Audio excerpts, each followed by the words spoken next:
Hi friends, নতুন ব্লগে আপনাদেরকে স্বাগত জানাচ্ছি। আজকে আমার এই ব্লগটিতে থাকবে অযোধ্যা ধাম দর্শন বা অযোধ্যার যে ধাম মন্দির আছে সেই মন্দির ছাড়াও আর কি আমরা এখানে ঘুরবো, কখন আসবো, কোথায় থাকবো, কি খাবো, সব কিছু এই ডিটেলসের মধ্যে থাকবে। বেসিক্যালি এটা হচ্ছে অযোধ্যা দর্শন। আপনারা দেখতে পাচ্ছেন এটা হচ্ছে অযোধ্যা ধাম রেলওয়ে জংশন। এই পুরো অযোধ্যা ধাম যে রেলওয়ে জংশনটা এটাকে তৈরি করা হয়েছে মন্দিরের আদলে। তো এখান থেকেই আমি এখন আমার জার্নিটা শুরু করছি। আর একটা কথা বলবো যে আপনারা এখানে যে অযোধ্যা ধাম আসবেন, হাওড়া থেকে যদি আসতে চান দুন এক্সপ্রেস আছে, কলকাতা থেকে কোয়া এক্সপ্রেস আছে। তো আপনাদের যেটা সুবিধা হবে টাইম মতো সেটা আপনারা অ্যাডজাস্ট করবেন। আমি এসেছিলাম 3 তারিখে, 3রা জুলাই 2026। তো আমি এসেছিলাম দুন এক্সপ্রেসে করে। তো 4 তারিখে বিকেল 5টার সময় আমি পৌঁছে গেছিলাম। তারপরে আমার আগে থেকে আমি রিটায়ারিং রুম বুক করে রেখেছিলাম স্টেশনে। অযোধ্যা ধাম রেলওয়ে স্টেশনে ছেলেদের জন্য বা মেয়েদের জন্য আলাদা আলাদা ডরমেটারি পাওয়া যায় বা রুমও পাওয়া যায়। আমি যেহেতু একাই আসছি তো আমি হচ্ছে ডরমেটারি বুক করেছিলাম। তো আমার পড়েছিল 24 ঘন্টার জন্য 852 টাকা। তো আপনি ঘন্টা হিসেবে এগুলো ভাড়ায় পাবেন। তো সেই ডরমিটারিগুলো এখনও খালি আছে। কজন ছিলাম? প্রায় ধরুন 100-150 কাছাকাছি ওখানে ডরমিটারে, তারও বেশি হবে হয়তো। 5-7 জন মতো ছিলাম। তো সেখানে পরিষ্কার পরিচ্ছন্ন সব কিছুই একদম, কোনো রকম অসুবিধার কিছু নেই। জল, পানীয় জল, এমনি আপনার বাথরুমও পরিষ্কার, সব কিছু একদম। লাইটের ব্যবস্থা আছে, চার্জ দেওয়ার জন্য জায়গা আছে, সব কিছু আছে।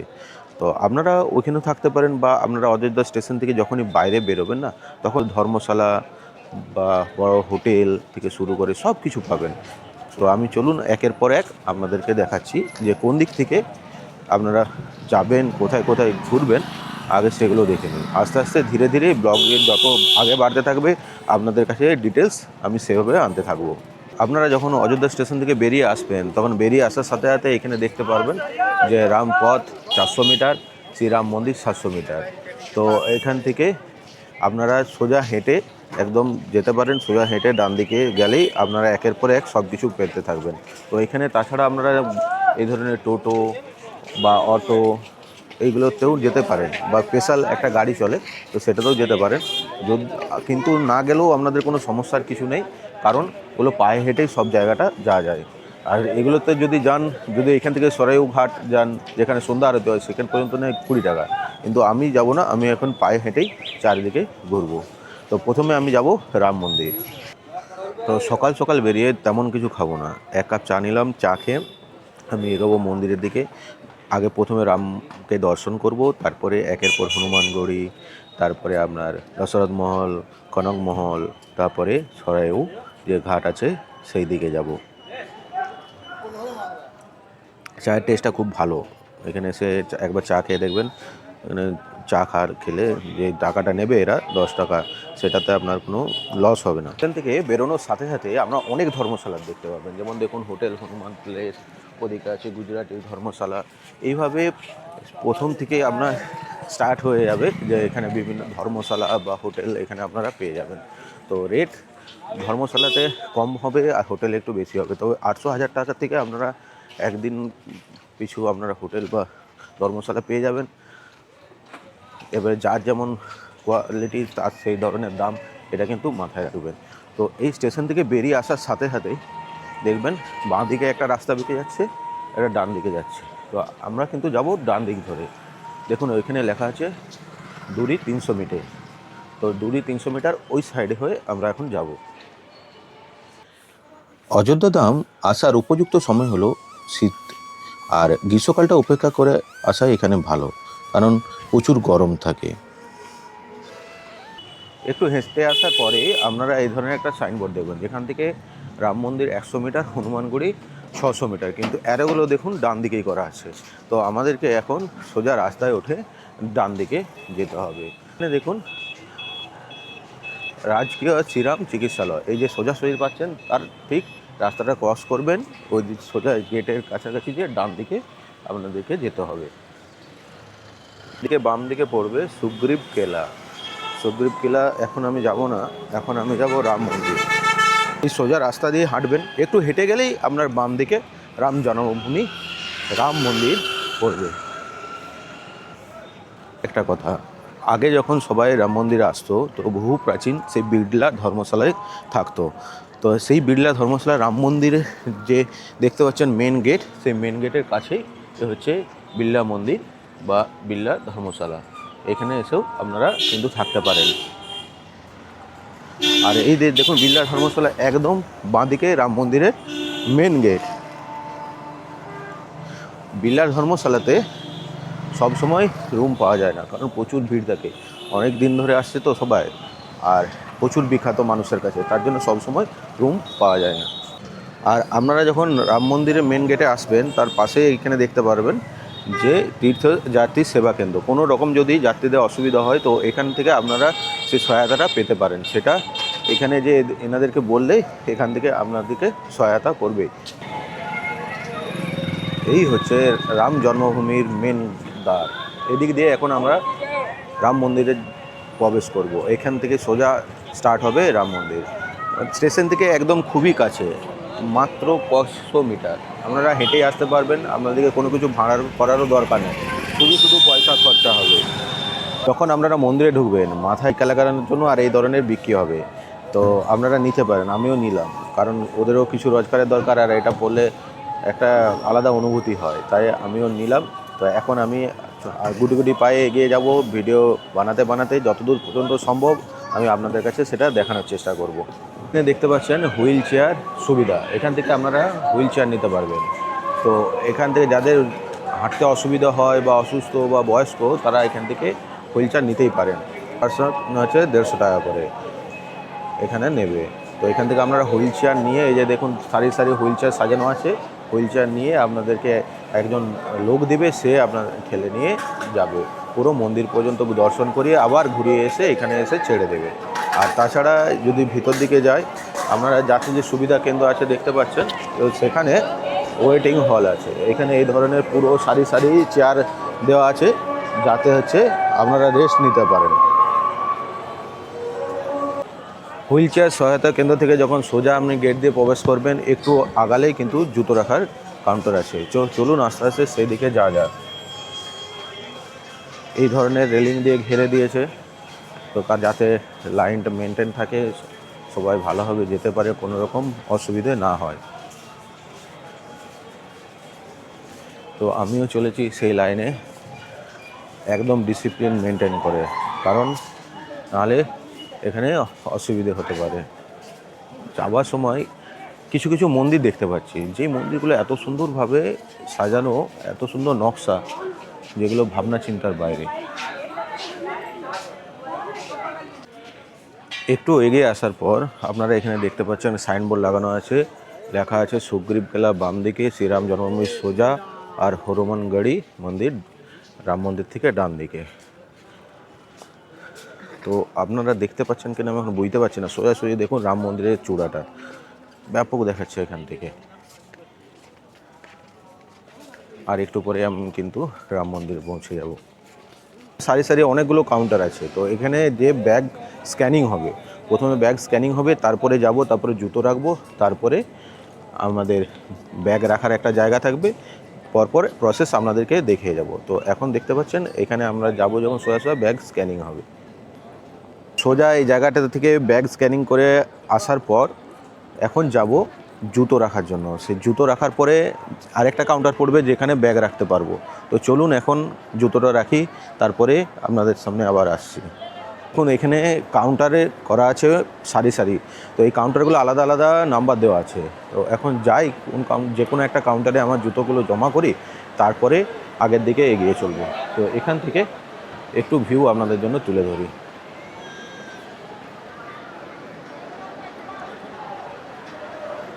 আপনারা যখন জুতোগুলো জমা করবেন তখন আপনাদেরকে কিন্তু একটা টোকেন দেবে। এই যে দেখুন আমার হচ্ছে টোকেন, আমার টোকেন হচ্ছে 37A37, এই ধরনের একটা টোকেন দেবে। এটা কিন্তু আপনারা ভালোভাবে আপনার সাথে রাখবেন। তো চলুন এরপরে নেক্সট কাউন্টারে কি করা যায় সেটা দেখায়। মন্দিরে যখন দর্শন মার্গ, মানে মন্দিরে যখন গেটে প্রবেশ করবেন, যেখান থেকে আপনারা কিছু নিয়ে যেতে পারবেন, আমি এখন সেখানে প্রায় দাঁড়িয়ে আছি। সোজা সোজা এই হচ্ছে জায়গা, এই হচ্ছে মন্দিরের গেট, এই সোজা যেতে হবে। তার আগে ওইখানে আমাদের সব কিছু গ্যাজেট জমা করে দিতে হবে।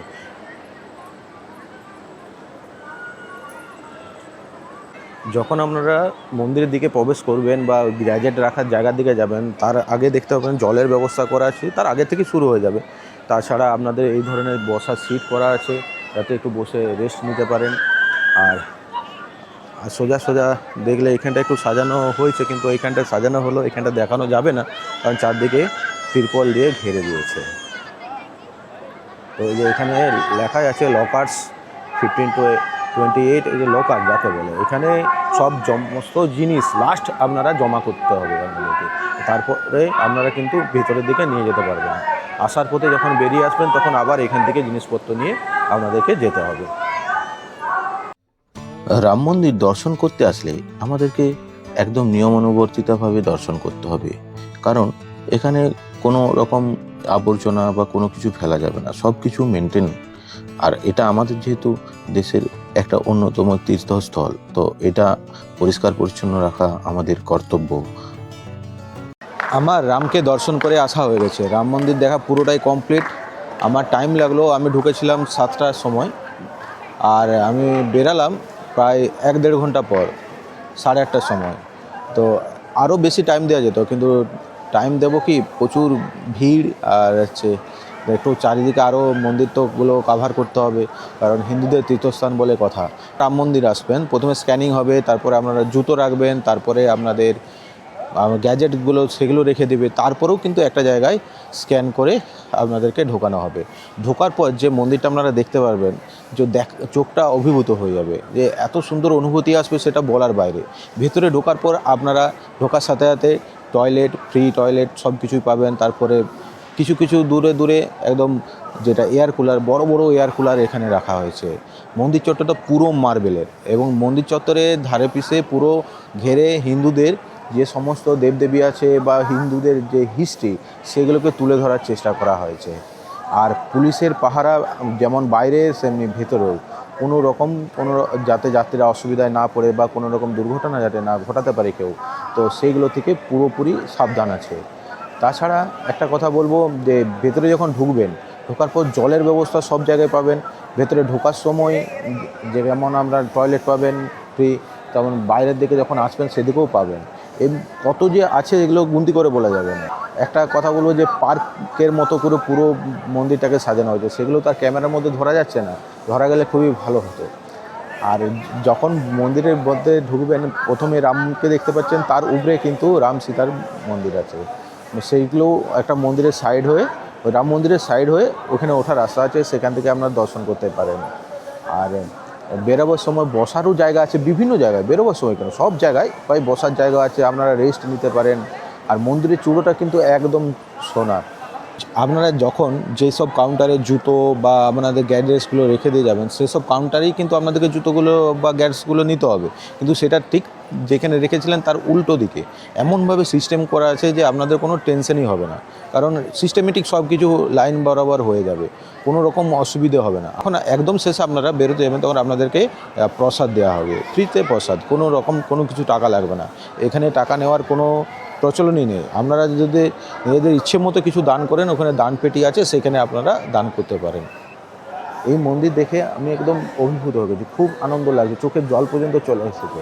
আপনারাও আসুন, পুরো সেফভাবে দেখে যান, কত মানুষের কষ্টের ফল এই রাম মন্দির। আর আরেকটা জিনিস বলতে ভুলে গেছিলাম, বেরোনোর সময় আপনারা দেখতে পাবেন যে পুরনো যে রাম মন্দির ছিল, সেখান থেকে যে ধ্বংসাবশেষ, সেগুলোকে রিকভারি করে রাখা হয়েছে। সেই 1992 সাল থেকে 2020 সাল 21 সাল এইসবের যে ধ্বংসাবশেষগুলো পাওয়া গেছে, সেগুলোকে আলাদাভাবে একদম শেষ মুহূর্তে রাখা আছে।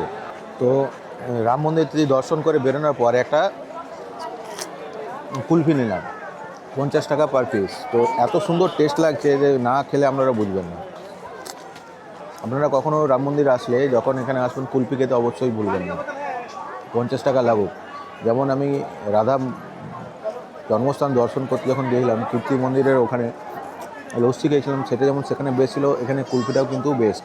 কথা আছে, রাম মন্দির দর্শন করার আগে হনুমানগড়ি দর্শন করতে হয়। তো কিন্তু আমি রাম মন্দির দর্শন দিয়ে আমার দিনটা শুরু করেছি, এরপরে যাব হনুমানগড়ি মন্দিরের দিকে। এই যে রাম মন্দির যখন আসবেন, তো রাস্তায় রাস্তায় অযোধ্যার পুরোটাই এই ধরনের আপনারা দোকানপাট দেখতে পাবেন। এখানে সমস্ত ধরনের প্রয়োজনীয় জিনিস আপনারা পেয়ে যাবেন। তো চললাম লাইনে হনুমান গাড়িতে হনুমানজির দর্শনে। এই যে দেখুন,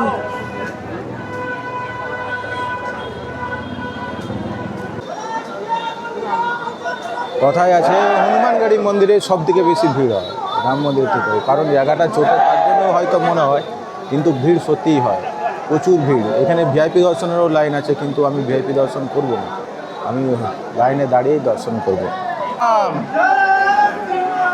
জয় শ্রীরাম, জয় শ্রীরাম।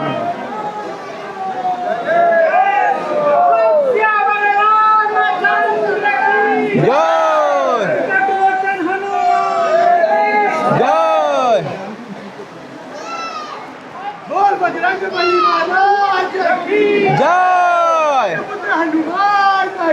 জয়। বন্ধুরা দেখতে পাচ্ছেন কত ভিড়, এই ভিড় ঠেলে উপরে ওঠাটাও প্রচুর চাপ, কিন্তু তা সত্ত্বেও ঠাকুরের জন্য আমরা উঠবো, ঠাকুরকে দর্শন করার জন্য। দেখুন আমার পেছন দিকে কত ভিড়, আর আগের দিকেও দেখুন কত ভিড়। এই ভিড় ঠেলে উঠবো হনুমানজির দর্শনে। জয় শ্রীরাম। আমি একদম গেটের কাছে এসে আটকে গেছি, লাইন পড়ে গেছে, ব্যারিকেড দিয়ে দিয়েছে, তার জন্য ঢুকতে পারছে না। এরপরে আমার চান্স। এই যে দেখুন হনুমান গাড়ি মন্দির, এরপরে ঠাকুরের দর্শন করব। এই যে এখান থেকে যদি আমি একটু নিচের দিকে দেখাই, দেখুন নিচটা কতটা ভিড়, সেই নিচের দিকে উপর পর্যন্ত উঠে আসতে কতটাই না ভিড় লাগছে। এই ভিড় ঠেলে উপরে উঠে এসে আটকে গেছি, এরপরে আমার চান্স। হিন্দু বিশ্বাস অনুসারে রাবণকে পরাজিত করার পর ভগবান রাম এবং সীতা যখন অযোধ্যায় ফিরে আসেন, তখন হনুমানজি এই স্থানে একটি গুহায় বসবাস শুরু করেন। তার মূল কাজ ছিল সম্পূর্ণ রামকোটকে রক্ষা করা। মূল মন্দিরের গর্ভগৃহে পৌঁছানোর জন্য ভক্তদের ৭৬টি সিঁড়ি বেয়ে উপরে উঠতে হয়।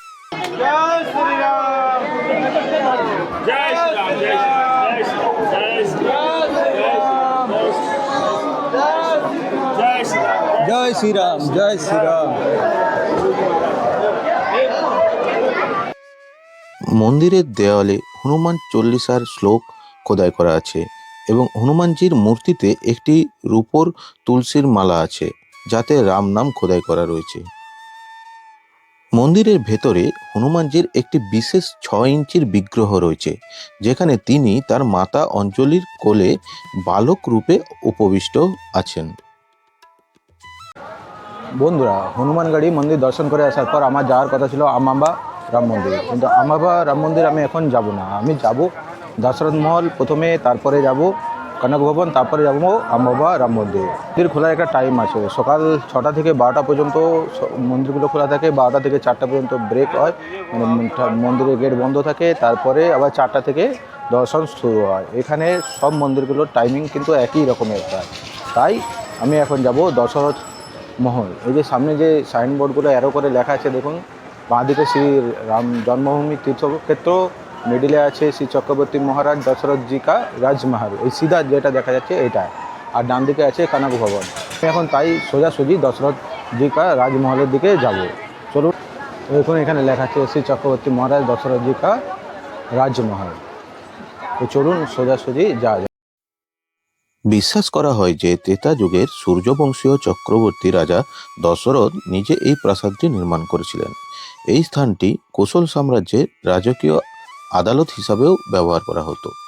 দেখতে পাচ্ছেন যে আমি এখন দশরথ মহলে আছি। এই দশরথ মহল নিয়ে হিস্ট্রি আছে যে এখানে দশরথ এইখান থেকে বসেই পুরো অযোধ্যার যে রাজত্ব ছিল সেটাকে চালাতেন। আর কথিত আছে যে রামচন্দ্র এখানেই জন্মগ্রহণ করেছিলেন, তার শৈশব এখানেই কেটেছিল। এই হচ্ছে সেই দশরথ মহল। দেখুন এখন কিন্তু এটা নতুন করে সাজানো হয়েছে, আগের সে মহল তো কিন্তু এখন পাবেন না, কিন্তু এই হচ্ছে সেই দশরথ মহল। রামায়ণের ইতিহাসের সবচেয়ে গুরুত্বপূর্ণ ঘটনা রানী কৈকেয়ীর শ্রীরামের ১৪ বছরের বনবাস এবং ভরতের রাজ্যাভিষেকের দাবি এই মহলের ভেতরেই ঘটেছিল বলে মনে করা হয়। মন্দিরের গর্ভগৃহে রাজা রাম, মাতা সীতা, লক্ষ্মণ, ভরত এবং শত্রুঘ্নে অত্যন্ত সুন্দর মূর্তি স্থাপন করা হয়েছে। প্রতিদিন সকাল 8টা থেকে দুপুর 12টা পর্যন্ত এবং বিকেল 4টা থেকে রাত 9টা পর্যন্ত এটি দর্শনার্থীদের জন্য খোলা থাকে। বন্ধুরা, সবাই কিভাবে দেখায় সেটা আমি দেখিনি, কিন্তু আমি যেভাবে দেখাচ্ছি সেটা যদি একটু মেনটেন করতে পারেন, খুব তাড়াতাড়ি সব কিছু দর্শন হয়ে যাবে। প্রথমে আপনারা কি করবেন, প্রথমে সকাল সকাল ভোর ভোর উঠে প্রথমে রামচন্দ্রের দর্শন করবেন। অযোধ্যা ধাম দর্শন করার পর সোজা আসবেন হনুমানগড়ি। হনুমানগড়ি থেকে একদম কাছেই খুব আপনার পড়বে দশরথ মহল, কনক ভবন। তারপরে সব কিছু সেরে যদি আপনাদের খিদে পায়, অবশ্যই খিদে পাবে, আপনারা যাবেন আমাবা রাম মন্দিরের দিকে। ওখানে কিন্তু ফ্রিতে ঠাকুরের প্রসাদ বিতরণ করা হয়। তো আমার এখন দশরথ মহল দর্শন করা হয়ে গেছে, তারপরে আমি এখন যাব কনক ভবনের দিকে। এই যে দেখুন কনক ভবনের সাইনবোর্ড লেখা আছে, এখান থেকে কনক ভবন খুবই সামনে।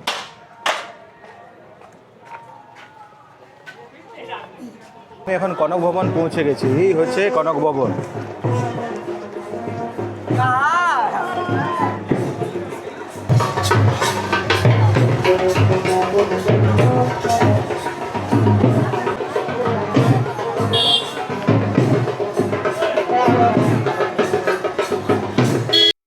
কনক ভবন ছিল প্রভু শ্রীরাম এবং মাতা সীতার নিজস্ব ব্যক্তিগত প্রাসাদ। সংস্কৃতে কনক শব্দের অর্থ হলো সোনা, তাই এটিকে সোনার প্রাসাদ বা সোনেকা ঘরও বলা হয়ে থাকে। আছে কনক মহলের ভেতরে। তো এটা হিস্ট্রি আছে যে রামচন্দ্রের সাথে মা সীতা মায়ের বিবাহের পর তার সৎ মা কইকেয়ী এই কনক মহলটি প্রদান করেন, তো গিফট হিসাবে দেন। এই হচ্ছে সেই কনক মহল। চারিদিকে দেখুন কত সুন্দর কারুকার্য। মধ্যযুগে রাজা চন্দ্রগুপ্ত বিক্রমাদিত্য এই মন্দিরটি পুনর্নির্মাণ করেছিলেন।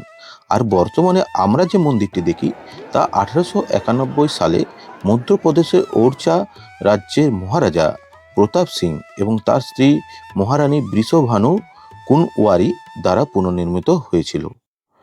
কনক ভবনের মূল গর্ভগৃহে রাম ও সীতার 3 জোড়া মূর্তি রয়েছে। কনক ভবনের মধ্যখানে এই যে আপনারা দেখতে পাচ্ছেন, এটা প্রভু শ্রী রামচন্দ্রের চরণ পাদুকা। সকাল সকাল উঠে প্রথমে রামচন্দ্রের মন্দির, তারপরে হনুমানগড়ি, তারপরে দশরথ মহল, তারপরে কনক ভবন দেখে আসার পর এখনও পর্যন্ত কিন্তু 12টা বাজেনি। দেখে আসার পর আমি যাচ্ছি আমাবা রাম মন্দিরের ওখানে। এই আমাবা রাম মন্দিরে ওখানে ঠাকুরের প্রসাদ গ্রহণ করব, তারপরে আমি যাব রিটার্নিং রুমে। এই মন্দিরটি হলো আমাবা রাম মন্দিরের গেট। এখান থেকে আপনারা ফ্রিতে প্রসাদ গ্রহণ করতে পারবেন। আপনারা যখন আমাবা রাম মন্দিরে আসবেন তখন কিন্তু আপনাদেরকে টোকেন কাটতে হবে, আধার কার্ডটা আপনাদেরকে দেখাতে হবে, আর আপনাদেরকে এই ধরনের একটা স্লিপ দেবে, সেখানে আপনারা ডিটেলস ভরবেন। ভরার পরে আপনাদেরকে একটা স্ট্যাম্প মারবে, স্ট্যাম্প মারার পর আপনাদেরকে খাবারের প্রসাদের লাইনে দাঁড়াতে হবে। জয় সিয়ারাম, জয় সিয়ারাম, জয় জয় সিয়ারাম।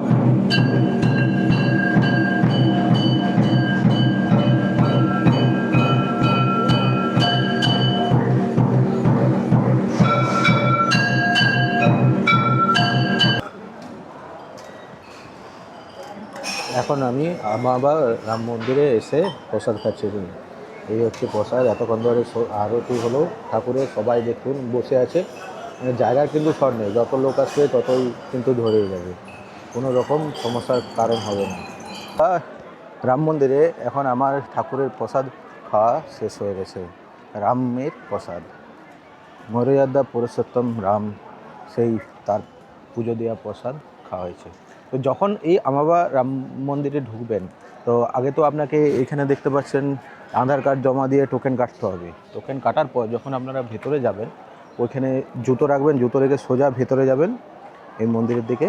ভেতরে যাওয়ার পর আপনাদেরকে বসার জায়গা দেবে, বসবেন, তা সবাই মিলে দাঁড়াতে হবে, আরতি হবে, আরতি হওয়ার পর তবেই ওখানে ঠাকুরের প্রসাদ দেবে। তারপরে খাওয়ার পর ধোয়ার জায়গা আছে, কোনো প্রবলেম নেই, ওখানে লোকেরাই আপনার থালা বাসন ধুয়ে দেবে, জলের ব্যবস্থা ভেতরে আছে, কোনো কিছুর প্রয়োজন হবে না ওখানে। তো এখন চলুন, প্রচুর গরম, এখন বর্ষাকাল, আমাদের ওয়েস্ট বেঙ্গলে এখন বৃষ্টি পড়ছে, তো কিন্তু এখানে একদমই পড়ছে না। এখানে এতটাই গরম, খালি পায়ে পা দেওয়া যাচ্ছে না, মন্দিরে ঢুকতে গেলে খালি পায়ে যেতেই হবে, প্রচুর কষ্ট হচ্ছে, কিন্তু ঠিক আছে, কোনো ব্যাপার না। বিকেলে এই ধরনের গাড়ি করে যাব, আপনার সন্ধ্যা আরতি দেখতে সরাইও নদীর তীরে। এই যে দেখতে পাচ্ছেন আরও একটা আসছে, এগুলোতে কিন্তু ফিক্স রেট 20 টাকা করে। এই যে দেখুন চারিদিকে এখানে এই গাড়িগুলো আপনারা পেয়ে যাবেন। বন্ধুরা এখন আমি যাব সরাইউ রিভার, যেখানে সরাইউ নদীর সন্ধ্যা আরতি হয় সেখানে। তো সেখানে সন্ধ্যা আরতির টাইম 6টার সময়, তারপর যে লাইটিং শো হয় সেটা হয় সন্ধ্যা আরতি শেষ হবার পরে। তো চলুন এখন সেখানে যাওয়া যাক। তো সরাই যেখানে সন্ধ্যা আরতি হয়, এই যে সোজা দেখতে পাচ্ছেন পেছন দিকে, এটা হচ্ছে অযোধ্যা ধাম রেলওয়ে স্টেশন থেকে আমি বেরালাম, বেরানোর পর সিধা যেতে হবে, সিধা যেয়ে ডান দিকে নিতে হবে, এটা আমি জিজ্ঞাসা করলাম। ওখান থেকে মাত্র 2 কিলোমিটারের হবে অযোধ্যা ধাম রেলওয়ে স্টেশন থেকে। যদি শেয়ারিংয়ে আপনারা গাড়ি পান, অটো পান, তো 20 টাকা করে নেবে, নাহলে যে যেমন খুশি চার্জ করছে, কেউ 50 টাকা, কেউ 100 টাকা। রামপুরা পথ দূরে 300 মিটার, এই রাস্তাটা দিয়েই আপনাদেরকে সরাইউ নদীর দিকে যেতে হবে। আমি অবাক হয়ে যাচ্ছি যে একটা মন্দিরকে কেন্দ্র করে এত এত দোকান, এত এত ব্যবসা মানুষের। তো এই জায়গাটার যে কমার্শিয়াল যে উন্নতি বা অগ্রগতি, সেটা ভাবনা চিন্তার বাইরে। যখন হচ্ছিল বা এটা না হওয়ার জন্য কত লোকে বাধা দিয়েছে যে ঠাকুরের মন্দির হওয়া চলবে না, রাম মন্দির হওয়া চলবে না। কিন্তু আজকে সব কিছুর উপরে এই মন্দির, এই মন্দিরকে কেন্দ্র করে কত কিছুই না হয়েছে। এই যে দেখতে পাচ্ছেন রাম জন্মভূমি, রাম মন্দির এই সোজাসুজি। তো এর পাশ দিয়ে আমি এখন যাব সরাইউ রিভারের সন্ধ্যা আরতি দেখতে। এই ধরনের গাড়িও আপনারা করতে পারেন। দেখুন মাত্র 20 টাকা করে নেবে। তো হেঁটে হেঁটে যাচ্ছিলাম, কিন্তু দেখলাম না লেট হয়ে যাবে। 7টা, কেউ বলছে 6:30, কেউ 7টার সময় স্টার্ট হবে। তো এখন জানি না, তো তো তো এই ধরনের একটা গাড়ি করে নিলাম। তো এই গাড়িতে 20 টাকা করে পার পারসন নেবে। আমি যাচ্ছি সরজু নদী, যেটা ইংলিশে প্রনাউন্সিয়েশন আসে আপনার সরাইউ নদী। তো এটার মধ্যে যদি আপনাদের কোনো ভুল মনে হয় তো আমাকে ক্ষমা করবেন।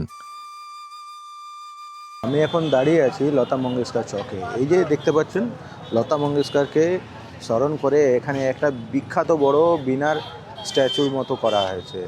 তো এখান থেকে আপনারা যদি সোজা যান, তো এই সোজা যেতে আপনার হনুমানগড়ি মন্দির পড়বে, রাম মন্দির পড়বে, সব ধরনের দর্শনীয় স্থানটাই পাই আপনারা দেখতে পাবেন।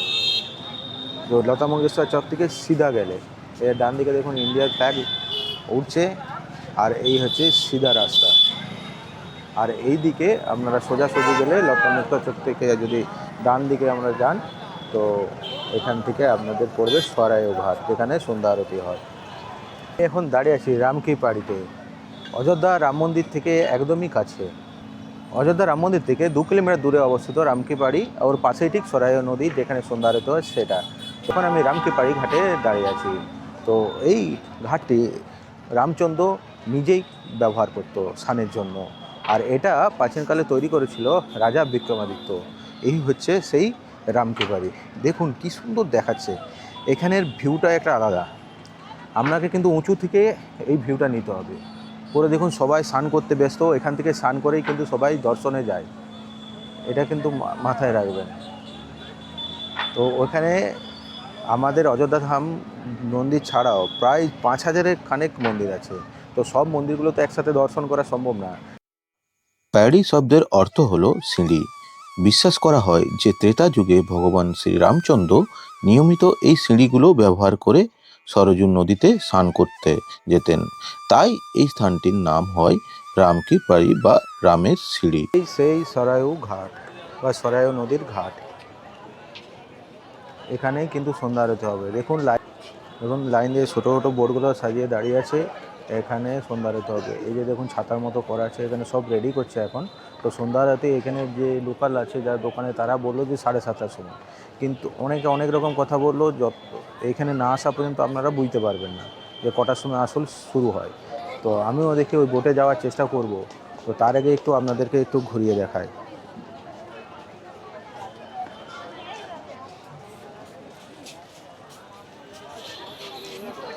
যে ঘাটটাকে এত সুন্দরভাবে সাজানো হয়েছে, পুরো যেমন ছোট ছোট সেই মন্দিরের চূড়াগুলো সেইভাবে করা হয়েছে।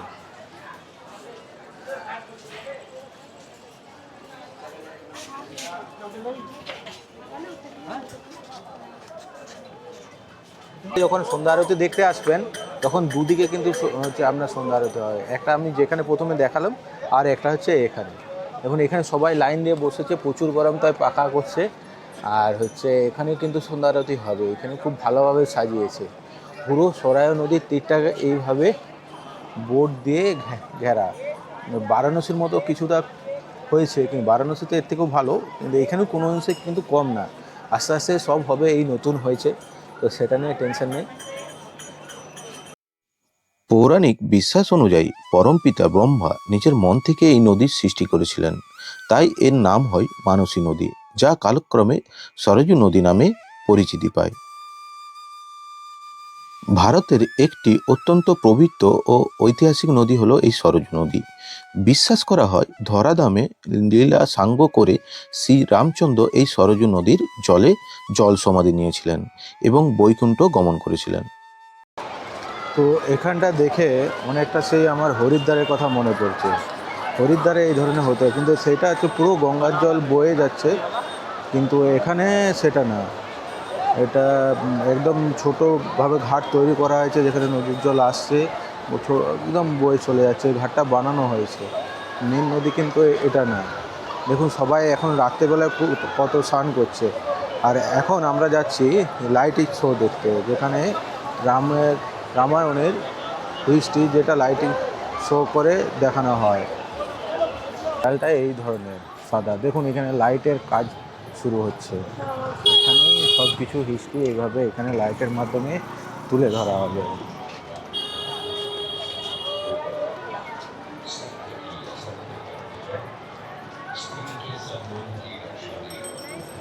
দেখুন চলছে, কিন্তু শুরু হয়ে গেছে।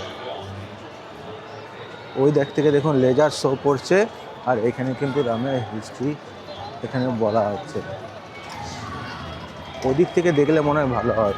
আমাকে এখন ছিলাম না, ওখানে লাইটিং পড়ছে, লাইটিংয়ের কাজ হচ্ছে, যেখানে রামায়ণের হিস্ট্রি সম্বন্ধে বলা হচ্ছে, সেটা ব্যাপক দেখাবে। দেখুন পুরো এই এরিয়াটা জুড়ে রামায়ণের লাইটিং শো হচ্ছে।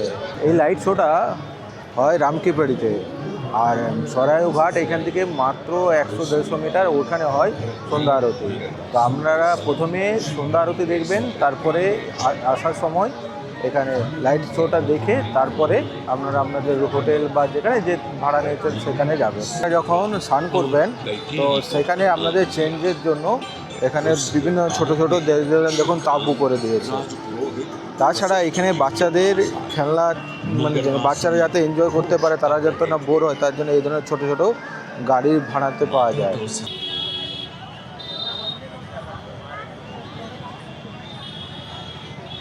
ঘড়িতে সময় হচ্ছে 8:20। তো খুব খিদে পেয়েছে, খেতে তো হবে। সেই দুপুরবেলায় কখন খেয়েছিলাম, তারপরে শুধু জলই খাওয়া আছে, এত গরম নেওয়া যাচ্ছে না।